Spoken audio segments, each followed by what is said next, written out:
Hello, my name is Will, and you're listening to Exploding Helicopter, the podcast that's as painful as stepping on a Lego brick. Now, let's be frank, Hollywood has a truly terrible track record of turning children's toys into films. History is littered with awful examples. In the 80s, we got the horrendous Garbage Pail Kids movie. The 90s gave us the equally awful Cabbage Patch Kids movie, and more recently we had the board game to blockbuster adaptation of Battleship, all of which stank up cinemas around the world. So you can imagine the skepticism of many people when it was announced that Hollywood was going to make a film out of a plastic brick construction toy. I know, whatever next. But to everyone's surprise, the resulting film was a critical and commercial triumph. So on this show, we're looking at the Lego Movie. To help me review the film, I'm joined by a man with an expressionless yellow face. He's suitable for children between the ages of 4 and 7. It's Nick Rehak from French Toast Sunday. How you doing, Nick? I'm doing very well, Will. Thank you. Well, thank you for joining me for this very special episode of Exploding Helicopter, because this is the first time that we have tackled an animated movie on the podcast. I'm absolutely humbled and honored. I feel like anytime there's a special circumstance, I get brought on, and I'm just thankful for the opportunity. To be honest, Nick, it's more to do with the recalcitrant Dara and the fact that he will only review and watch films of a certain sort of artistic quality. So you're saying I have low standards? I'm saying that you are more open to the diverse possibilities of cinema, more open than Dara. So you're kind of my go-to guy when there is something perhaps a little bit off the beaten track, something that's in a kind of one of cinematic backwaters or something. So you're my go-to guy when I need to venture into that type of territory. Well, I appreciate it very much. Well, as we are talking about the Lego Movie, now obviously that is a hugely popular children's toy. So it made me kind of like wonder, what was your favourite childhood toy? Well, oddly enough, it was Legos. I was obsessed as a kid. I haven't paid you to say that. No. As soon as you asked it, I'm like, well, this is an easy one. We had these massive storage tubs just filled with Legos. We would, at the old house I used to live in, there was this huge concrete patio outside, and my mother would say, you boys need to go play outside. So we would literally get a big blanket, lay it across the patio, get our Legos out, and we would just build and create these worlds and just have an absolute blast. One of my favorite sets that came out was when, like, the initial run of Star Wars figures, when those started coming out. Those were just an absolute delight to play with, especially when you had little Lego lightsabers, and my brother and I would get into battles and duels and just had an absolute ball. Now, obviously, as I say, we are, this is a film that is toy turned into movie. So, there's been a few examples of that, as I alluded to in our introduction. So it kind of made me also wonder when I was setting this film up with you to review, do you have a particular best toy-based film? I do, and it's not one that you would expect. I was a very, very big fan as a kid of Small Soldiers. Ah. Yeah, it was a 98 film that came out. I think Joe Dante directed it. He definitely directed it.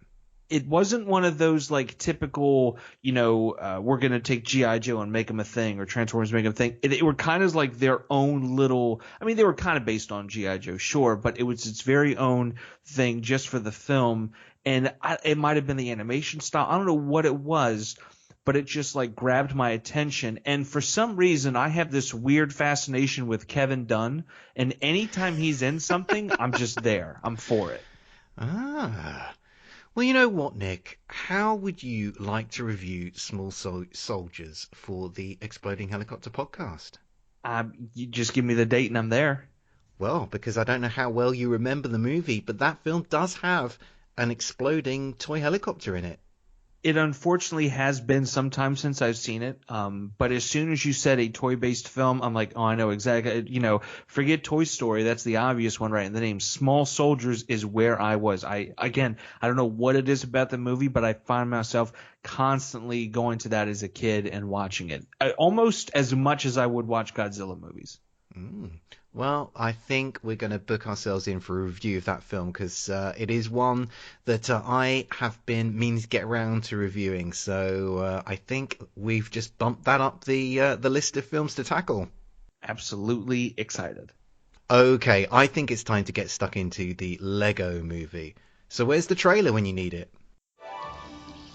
Good morning, apartment. Ready to start the day. Jumping jacks, hit them. 1, 2, 3. I am so pumped up. Yes, overpriced coffee. That's $37. Awesome. Everything is awesome. Oh my gosh, I love this song. It's cool when we're part of the team. Everything is awesome. No, guys, wait up. Where am I? Come with me if you want to not die. What is happening? You're the special, and the prophecy states that you're the most important person in the universe. That's you, right? Yes, that's me. Relax, everybody. I'm here. Batman? Emmett is an everyday generic Lego construction worker. He lives in a world where every day is identical and everything operates like clockwork. Everyone follows the instructions of their overly chirpy leader, President Business, watches the latest episode of a repetitive sitcom, and joins in a daily sing-along of Everything is Awesome. But all is not as it seems. President Business is actually the evil Lord Business who has grown tired of the rogue band of rebels that like to construct Lego in their own more interesting way. Business plots to end the plastic brick universe as we know it by unleashing an ancient relic, the Craggle, to cement all the Lego blocks in place permanently. The only thing that can stop this evil OCD plan is the piece of resistance that a prophesized special one will pick up, and that someone turns out to be Emmett. The Lego Movie came out in 2014. It was directed by Phil Lord and Christopher Miller and features the vocal talents of Chris Pratt, Elizabeth Banks, Morgan Freeman, Liam Neeson and countless others. The film has a 7.7 rating on IMDb and an 87% audience rating on Rotten Tomatoes. But let's find out what my guest thought. So Nick, what did you make of the Lego Movie? Well, as you can guess from my childhood, I absolutely loved this movie. It was so nostalgic for me. It was so perfect for me. I think they really nailed down the idea of just a kid being creative and using their imagination and creating this world and using elements from different Lego sets in order to create something new and fantastical. I can remember taking a lot of like the King Arthur sets and the pirate sets and combining them together. And then, like I said, when the Star Wars one came out, I was very excited for that as well. But I just felt like they just nailed it all around. And I was very impressed at just how everything was Lego. The roads, the water, the fire, like they really embodied just everything was Lego. And I felt like that really added something and made something extra special. It wasn't like this ridiculous, CGI or something unbelievable. Like it was just all Lego, and it just felt like as a kid when you would, how you play with like action figures and create these worlds, like cinematically, to you it looks completely different. And I felt like this movie just captured it perfectly. Well, I'm glad you enjoyed it, Nick, but I'm afraid I have to say I really hated this movie. I can't hide that. I'm just going to have to get it off my chest. I should probably preface my comments by saying that I have never been a big animation fan. I know animation, it just doesn't feel like a film to me. It feels like a cartoon. It feels like as an art form, it just feels to me like something that is just secondary to movie making. Now, I know that's not particularly fair, but that's just, I'm just explaining my own personal preferences here. So I kind of think the Lego Movie was always unlikely to ever appeal to me. And, but I did sit down with an open heart to review this film and to enjoy it. But I just really hated it, Nick. I hated the style. I hated the tone. The humor, humor is obviously very, very personal, but the humor here, it just left me cold. And, it was interesting some of the things that you said here. I do think my lack of familiarity with Lego did prove perhaps a bit of a problem. And I had Lego as a kid. I don't remember the particular sets that you got. And I think within this movie, they're very clearly sort of playing on classic Lego sets here that turn up within the film. I mean, you've mentioned a couple of them, like the pirate stuff. I mean, that's something that I've become aware of since watching it. It's not something that I brought to the table. So I think this film just didn't appeal to my particular tastes, and some of it just went past me because I'm not really that into Lego. You know what? I think that's fair. I think some of this film, it's obviously it's geared towards kids because kids are usually who plays with Lego the most. But I think it's fair to say that it's not for everybody just because of how hard it's going to play on certain nostalgia. But I'm surprised, like none of the humor, man. Like you didn't find anything in this movie funny. I don't remember laughing. I definitely didn't laugh. I think not even a chuckle. I think I snorted. I did half a snort at one line of dialogue. I think it may have been something to do with the Millennium Falcon when that turned up. I think I kind of did half a snort at one of the lines around that particular scene. But yeah, I just didn't find it. I mean, I'm quite picky about my comedy. Again, maybe this is just down to my own personal prejudices, my own personal preferences. I am very picky about comedy, but yeah, I didn't find this funny. I guess for me, it's just some of the absurdness of it and some of just the over the top, like when they make it out of Bricksburg and they get to the Wild West and he's like falling and he screams the whole time. And like even when Emmett hits the ground, like he's still screaming for like several seconds. Like it's just the little things like that that just put a smile on my face. Like maybe because I'm a child at heart, I don't know. But just watching this movie, I didn't realize it came out 5 years ago. That's kind of catching me off guard. But I remember seeing it in theaters. I saw it in theaters 3 times. Wow. Unintentionally. But I saw it like by myself. I saw it with like a bunch of kids. Not my kids, but it wasn't weird because you kidnapped them off the street and took them into the cinema. Come hang out with me. I got movie tickets. And then another time I went with my cousin. So I met up with my cousin who I hadn't seen in a while, right? And I said, hey, we should go to the movies. And I thought that he said we should go see the 300 sequel, right? So we're sitting at the bar, and he's like, why'd you want to see the 300 movie? I'm like, I didn't want to see the 300 movie. I thought you did. We had a laugh, decided to go see the Lego movie with a buzz instead, and had a hell of a time just laughing and carrying on. And so it's a good time all around, no matter your state of mind, no matter who you're with. I just nothing, like not even like not a full laugh. What about the parent scene when he's trying to get them to like stand still and be framed just right? Like nothing of that tickled your fancy? Hang on, what scene? The parent scene. The parent scene with Good Cop and Bad Cop's parents when he's getting them to stand just right in front of the house. Oh no, that did no. Why is that funny? It's because he's trying to get something done, and this old man, they just keep stepping out of frame, and he's just like, come on, just go get back to what I don't know. To me it's funny. There's a humor there where he's trying to get something accomplished, and he continues to grow frustrated with the situation, and you can't be mad at him because they're just this wholesome, lovable family, and meanwhile he's trying to freeze them in place, and it's just maybe it's the inflections of Will Ferrell and his vocal performance, but it makes me chuckle every time. I'm interested in the fact that you saw this in cinemas 3 times, Nick. What was, this is you are, very obviously an adult. So, and you're going to watch this film with another adult. Yes. Who was in this cinema with you?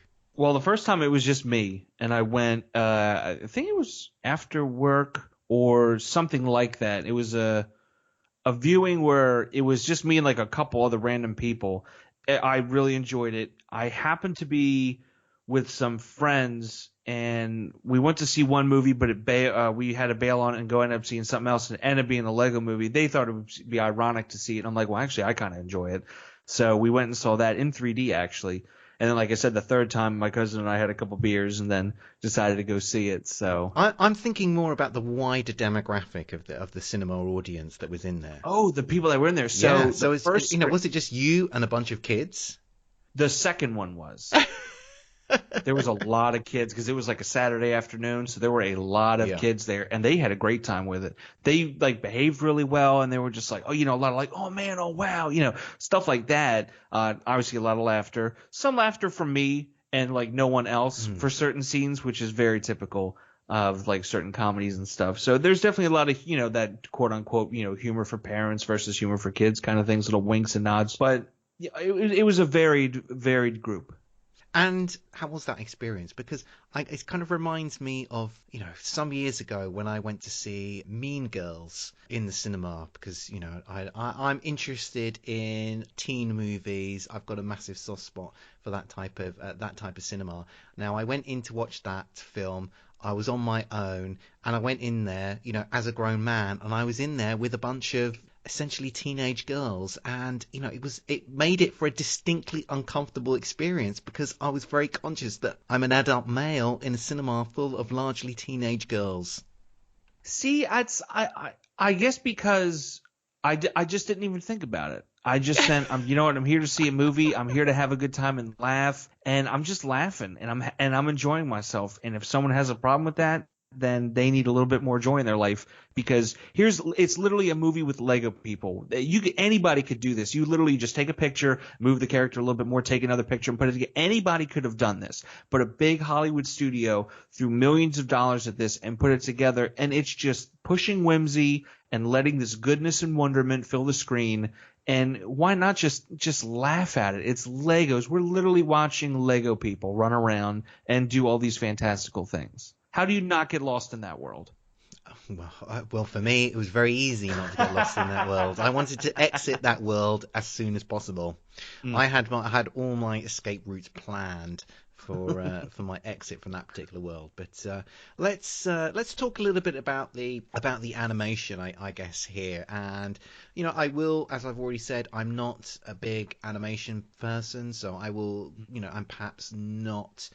I'm not an expert here to be pontificating on the particular subject, but I watched this film and I thought it was a pretty ugly film to watch, and I felt that the Lego actually limits the imaginative possibilities of animation here. I felt that it was a real handicap on the movie. I mean, I don't know what your sort of take on that side of this film is.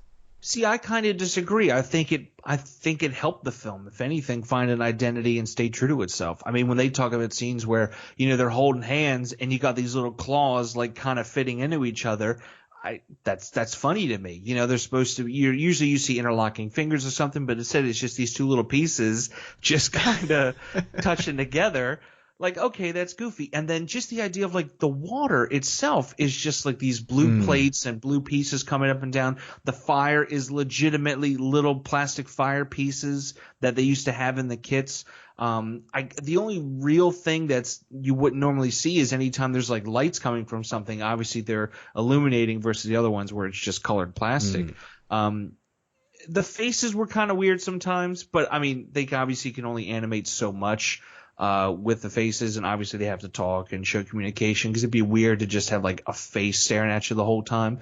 But I don't know, the way they would get the lighting on the outfits, especially like Emmett's little reflective visor, it just worked for me. I don't know. I was in this world of Lego for an hour and like 40 minutes or however long the movie is. And it worked for me. It set the film apart. It didn't feel hokey. It didn't feel like, I feel like if Mega Bloks did a movie, it would be all CGI and they couldn't pull off what Lego did. Well, I'm afraid, Nick, that I've got more beef with this movie because I personally didn't particularly enjoy the animation in this movie, and I also really didn't enjoy the way this film was directed because there was relentless fast cutting. I mean, it felt like this was an animation directed by Michael Bay. I mean, and I kind of my theory was, they just were kept they kept cutting because of the limitations of what they could do animating bits of Lego, so they felt they just needed to keep changing the shot, otherwise things would get, I don't know, visually dull. And I was very quickly, within about sort of 10 minutes of starting this film, I was really irritated by that sort of relentless, fast-cutting style. I can see that. I think that's a valid argument. But I would also say I think it also gave them a chance to keep it visually appealing instead of letting it get dull. I mean, you could have a tracking shot going on or a side pan or something, and after all, you'd be like, okay. But I think they did some things creatively, like when the track explodes and the train is going down into the gulch, and we kind of take the point of view of like, a caboose or something of the train, and we see it, careening down. I think that's an interesting shot. I think they took a lot of interesting things and put you in that perspective, which allowed you to be deeper into that world instead of from afar looking at it as a set. I did find it interesting that there were some scenes that looked a little choppy, like maybe it didn't render as well, or they were missing a couple shots. I thought maybe, like, when I saw it in theaters, like, okay, there's something wrong with the projection. But even watching it on a home release, I'm like, oh, some of those scenes are still there. But I can see your point with the cuts and the edits. I think the shots that they do leave out and let play work, though. Like some of the ones, like when, cars are running and exploding and how they just keep piling up, a la, Blues Brothers, when you just have, like, those dozens of cop cars just slamming and exploding. Like, some of those shots in this film work, but I do agree with you. There are a lot of cuts. And moving on to the message of this film, I really hated the ending of this film. I mean, I've got very limited time for Will Ferrell as an actor. And the last thing in this world I want to see is Will Ferrell doing dramatic acting. And that's what the Lego Movie gives us, and it just hits this this lachrymose, saccharine, it's just so bloody obvious as a kind of final sign-off message. I mean, it just I didn't particularly enjoy this film, but I tried to put my shoes I tried to put myself in the shoes of somebody who did enjoy this film, and I just thought, you know what, I can't imagine even people who like this film are really going to be too hot on this ending. I remember when they first cut to people being a little surprised, and thinking like, oh, okay, I didn't know that we were going to be getting into this. And I think the ending is a little ham-fisted. I tend to like Will Ferrell a little bit more. So I really enjoyed Stranger Than Fiction. So you and I will agree to disagree. But I think there's two messages to take away. I think for the kids, it's, don't be afraid to be yourself and let your creativity flow, and, don't feel like you have to conform and follow the rules. It's okay to be a little bit different. But I also think it's also a nod to the older parents and stuff. Be like, hey, they're just toys. You know what I mean? Like, you don't have to take everything in this world so seriously. Everything doesn't have to be so perfect. It's okay to leave room for a little creativity, to blend, to mix things together. But I will agree that it is a bit ham-fisted and in your face. I think, well, I'm glad we can agree on that. Okay, we're going to take a quick break, and when we come back, we're going to be looking at the exploding helicopter action. Hello, you lot. I'm Daryl. And I'm Ben. And we're Sudden Double Deep, the Triple Bill title podcast. Each fortnight, we watch 3 films linked by a word in the title. For example, Sudden Impact, Double Impact, and Deep Impact. Or Young Frankenstein, Young Guns, and While We're Young. Or 4 Flies on Grey Velvet, Blue Velvet, and Velvet Goldmine. You get the idea.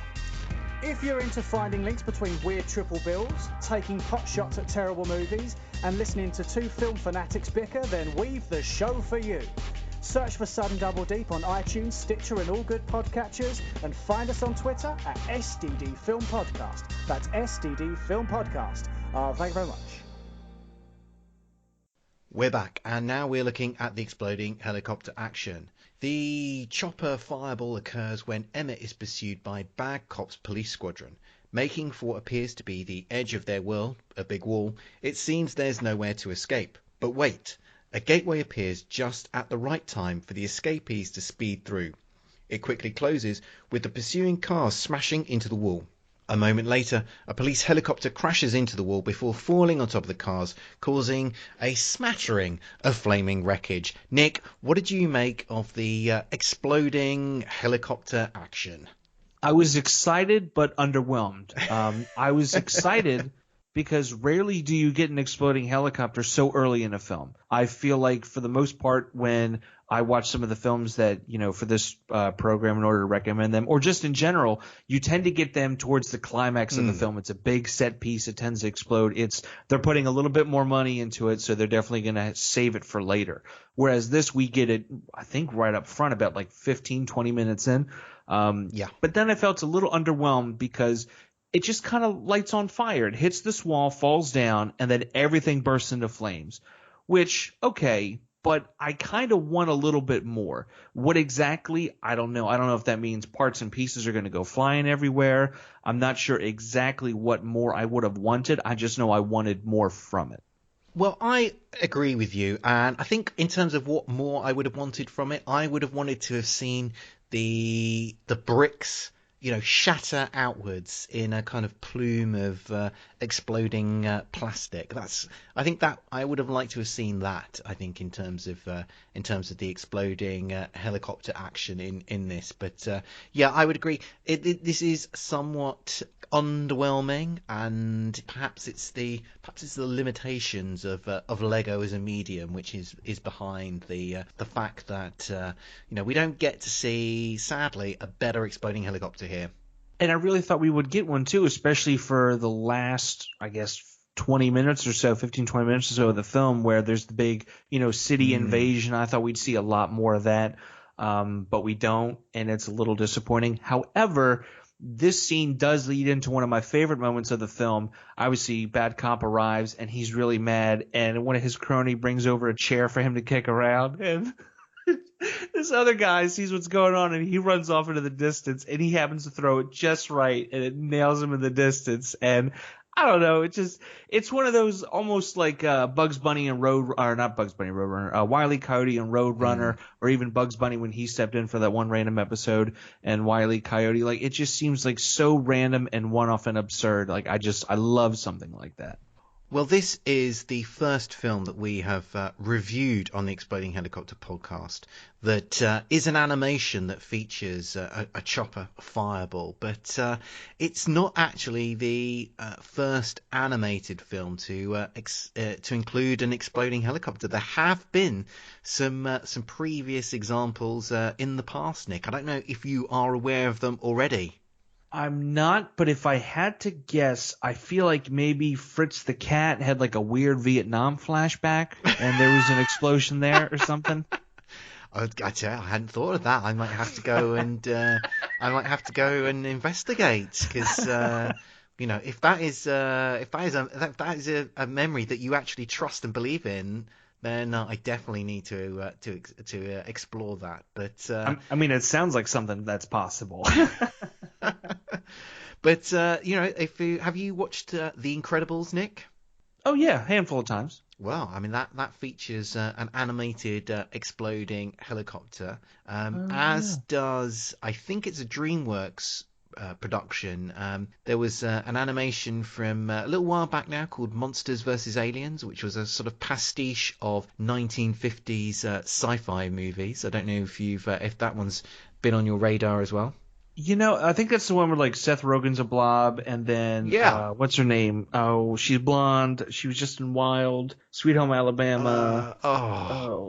What is her name? I know, of all the movies Reese to pull Witherspoon, from. Is that her? Yes. Isn't she the woman that that explodes into like a giant or something? Yeah, she's the sort of the parody of the 50-foot woman. I feel like I saw that once. I feel like I didn't really see that a whole lot. Maybe, like I said, once. But I wouldn't be surprised that there was one in there, just because, like you said, it does play on the whole like B monster movie kind of thing. But I mean, there are other examples. There's another children's animation called Storks, which also includes an exploding helicopter. But these are all like American animations, sort of from the last like 10, 15 years. But actually, this exploding helicopters in animations actually has a much longer history, Nick, which I'm sure you really want to hear about right now, don't you?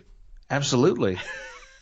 I'm so glad you said that, because actually the very earliest animated exploding helicopter in a film that I am aware of, that I've discovered, is actually from a Japanese manga adaptation called Golgo 13, The Professional, which came out in 1983. Now, this is a kind of, I think it's all about some sort of assassin some sort of tale of assassination and stuff. It's apparently it's the third in the series of these mangas, and does include a spectacular exploding helicopter where the helicopter plows into the side of a skyscraper. It kind of goes inside the sort of the landing of the building, or the floor of the building, before then ultimately exploding. And not only is this film the first animation to include an exploding helicopter, apparently this film is actually the first animation to also include CGI, which was part of that very sequence that I described. So not only exploding helicopter history, but also just sort of movie technique history as well. I just, as you saying that, I typed it into YouTube, and you can find the whole movie English dubbed right now on YouTube.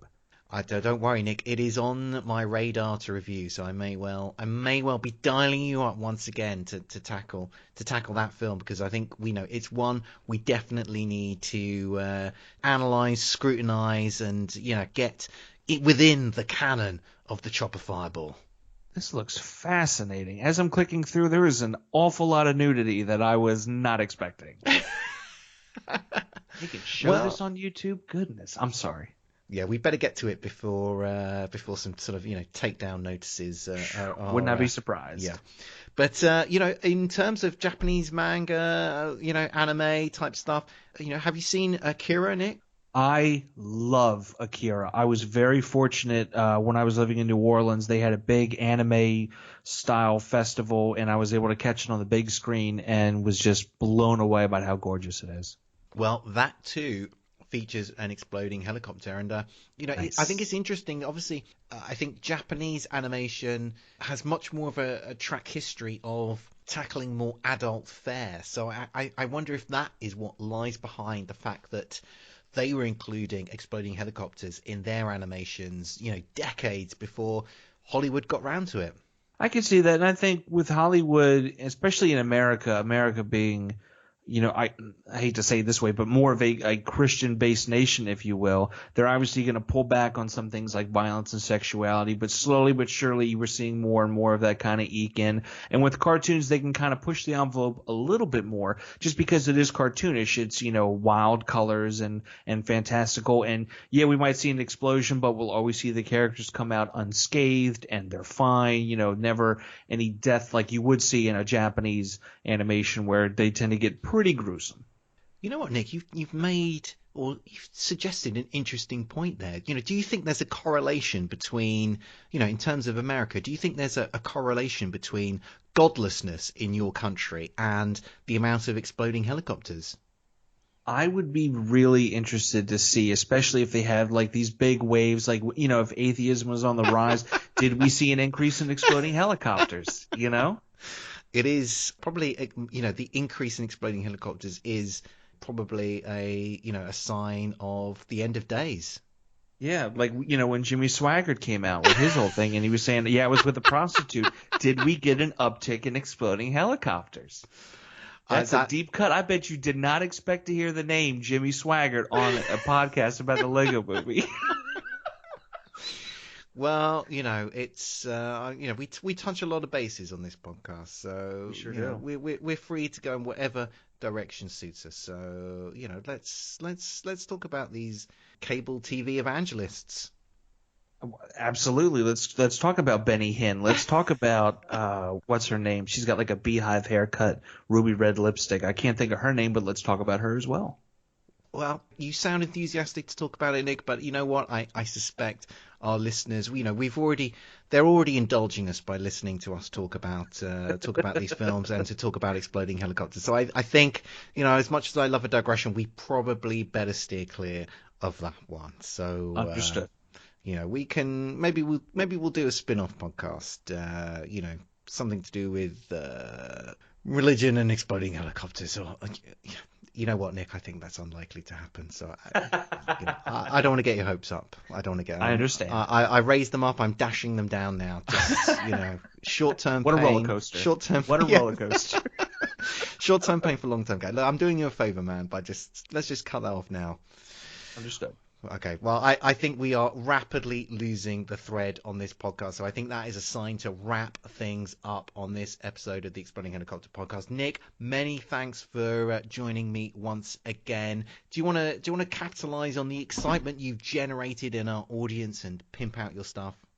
Absolutely, I do. You can find myself, as well as the rest of the French Toast Sunday, at FrenchToastSunday.com.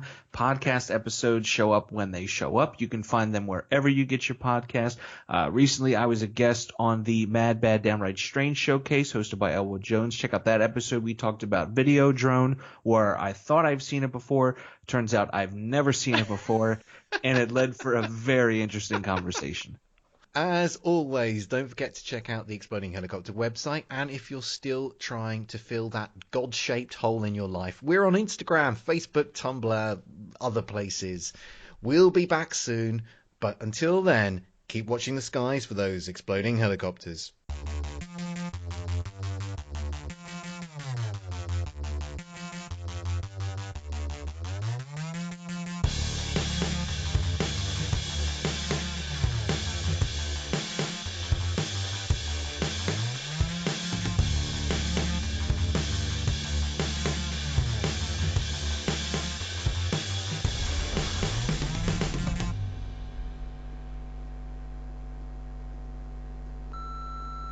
This podcast is a proud member of the Lamb Podcasting Network. Find the network at largeassmovieblogs.com.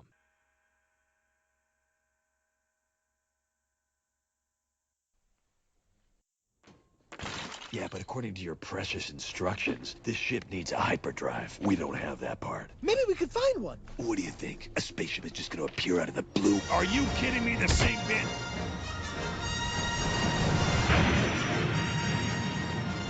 Chewie! We're supposed to be halfway to Naboo for a sweet party right now. This hyperdrive keeps malfunctioning, taking us to loser systems like this. Captain Solo, we must go. You know how perturbed I get if we are not punctual. The droid's right. Let's roll. Now, hold on, Ham. This might be the right galaxy after all, because I see a heavenly body. Ooh, whoa, I have a boyfriend, and it is super serious, right, babe? Of course it's serious. Yeah. Got room for just one dude? Whoa, babe. If he's a cool dude like you... You're trying to bail on us. I'm not trying to bail. You asked them if you could go with them on their party That ship. thing is filled with bon vivants. You speak French now? Babe, look. If this relationship is ever gonna work between us, I need to feel free to party with a bunch of strangers whenever I feel like it. What? Babe. I will text you. Where'd you get that sweet space cape, brother?